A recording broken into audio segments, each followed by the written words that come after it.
Tu sais, moi, je viens d'une famille où on ne m'a pas appris à prendre soin de moi. C'est quelque chose que j'ai dû m'inculquer à moi-même à partir du moment où je suis partie de chez mes parents quand j'avais 17 ans. J'ai désormais 31 ans et en fait, ça a été une longue journée de désapprentissage des valeurs qu'on m'avait inculquées. Je vous avais déjà expliqué avoir grandi dans une famille de témoins de Jéhovah où en fait, il fallait supprimer son individualité au profit du groupe. Ce qui a toujours primé dans l'éducation que mes parents m'ont transmis, c'est ce que tout le monde pense au-delà de ce que moi je pense. C'est le fait d'être validé par un groupe, une opinion religieuse, plutôt que de donner vie à nos envies et croire en soi-même. Et en fait, j'ai été négligée, que ce soit émotionnellement ou sur d'autres aspects. Moi, j'ai jamais fait d'activité extrascolaire. Vous savez que les témoins de Jéhovah ne fêtent pas les anniversaires, ne fêtent pas Noël.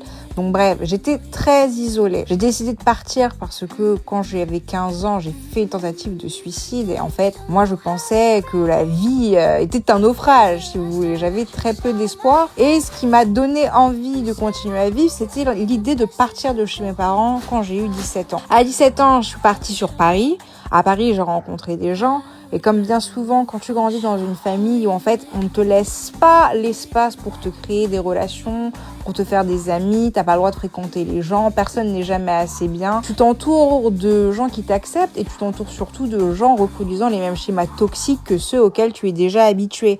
Donc je me suis entourée de gens qui étaient tout aussi narcissiques, égoïstes qu'en fait les membres de ma famille. Je pensais que ce qui comptait, ce qui était important, c'était de sursacrifier, de surcompenser pour que les gens m'acceptent. Donc j'avais pas vraiment une idée de mon identité puisqu'en réalité je n'avais jamais été moi-même, on m'avait jamais donné l'espace pour le faire. Après je suis partie en Australie et ça a été une excellente coupure, le fait d'être éloignée un petit peu de tout le monde, de plus être... parce que j'ai grandi en campagne à la base, puis ensuite quand j'ai 17 ans je suis partie sur Paris, puis après je suis partie en Australie, donc je me suis ouverte au monde en réalité peu à peu. Et après mon année sabbatique en Australie, je suis venue vivre en Angleterre.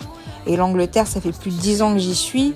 Et c'est là où vraiment je suis devenue une jeune femme. Je suis arrivée quand j'avais 21 ans. Maintenant, j'en ai 31. C'est là que j'ai appris à manger, à prendre soin de moi, à faire du sport, me reposer, lancer un business, entreprendre, croire en moi, à me développer, à revoir mes relations aussi, à mettre des limites à ma famille. Et finalement à me donner la priorité. Donc si tu suis mon compte, je t'explique comment j'ai fait pour m'émanciper, pas seulement physiquement mais psychologiquement aussi.